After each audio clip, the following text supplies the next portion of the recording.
নমস্কার বন্ধুরা, আমি মেঘলা। আজ আমি বানাবো পটলের কোরমা। এখানে আমি পটল নিয়ে নিয়েছি। পটল ছাড়িয়ে ধারে ভালো করে চিড়ে নিয়েছি।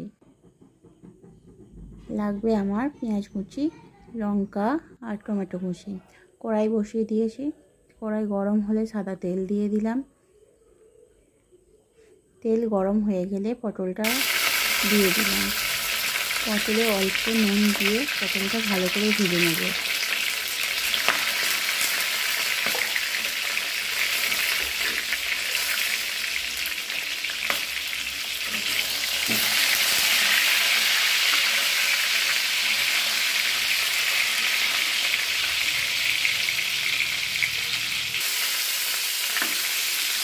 দেখো, আমি পটলটা ভালো করে ভেজে নিচ্ছি।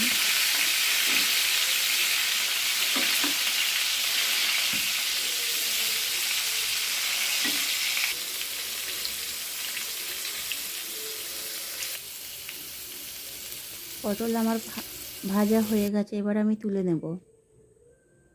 ফোড়নে দিয়ে দিলাম গোটা গরম মশলা, তেজপাতা, জিরে। এরপর দিয়ে দেবো পেঁয়াজ কুচি।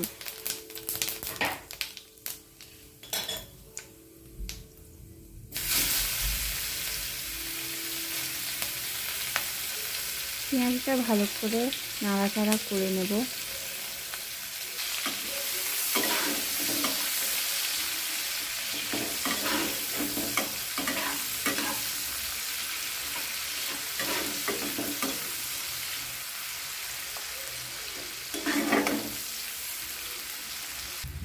পেঁয়াজ হালকা করে ভাজা হয়ে গেলে আমি দিয়ে দেবো আদা রসুন বাটা।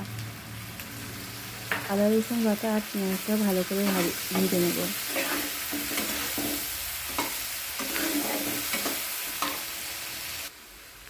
এখানে এবার দিয়ে দেবো টমেটো কুচি। টমেটো কুচি দিয়ে হালকা নাড়াচাড়া করে নেব।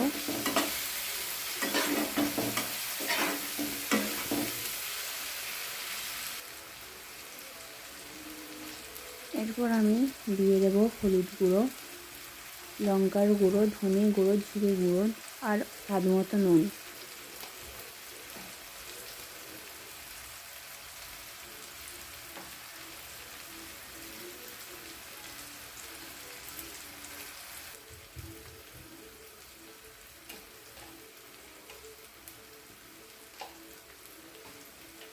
মশলাটা আমি একটু হালকা করে কষিয়ে নেব।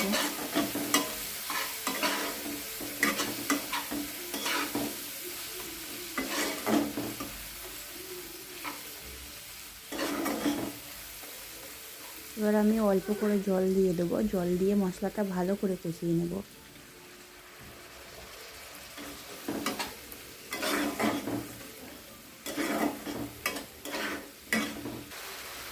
একটু দিয়ে দিলাম চিনি।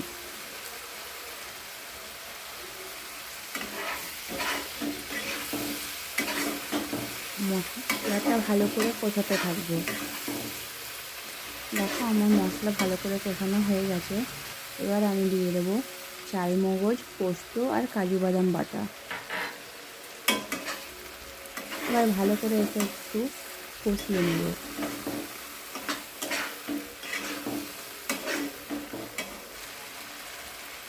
দেখো, আমার তেল বেরিয়ে এসেছে। এবার আমি পটল দিয়ে দিলাম আর পটলের সাথে মশলাটা ভালো করে কষিয়ে নেব। তার সাথে দুটো কাঁচা লঙ্কাও দিয়ে দিলাম।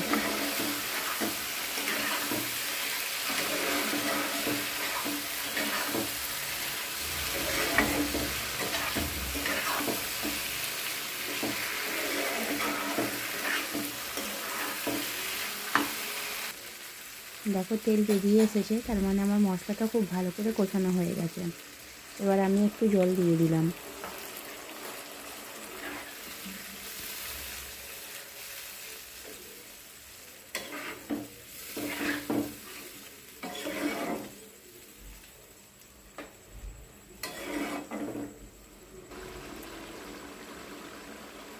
জল দিয়ে ফুটতে থাকলে আমি চাপা দিয়েছিলাম। এই সময় 5 মিনিট পর খুলে দেখলাম এরকম পরিস্থিতিতে আছে। রান্নাটা আমার প্রায় হয়ে এসেছে।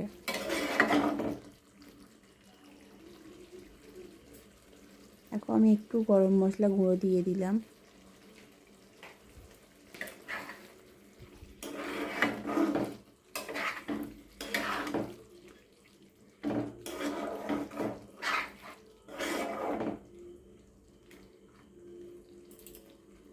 এবার একটু ঘি দিয়ে দিলাম। ঘি আর গরম মশলা ভালো করে মিশিয়ে নিয়ে এটা আমি কিছুক্ষণের জন্য চাপা দিয়ে রেখে দেব।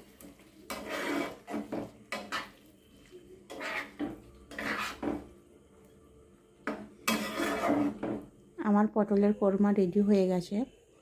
আমি এটা রুটির সাথে সার্ভ করেছিলাম। যদি ভালো লাগে লাইক কমেন্ট সাবস্ক্রাইব করে দেবেন।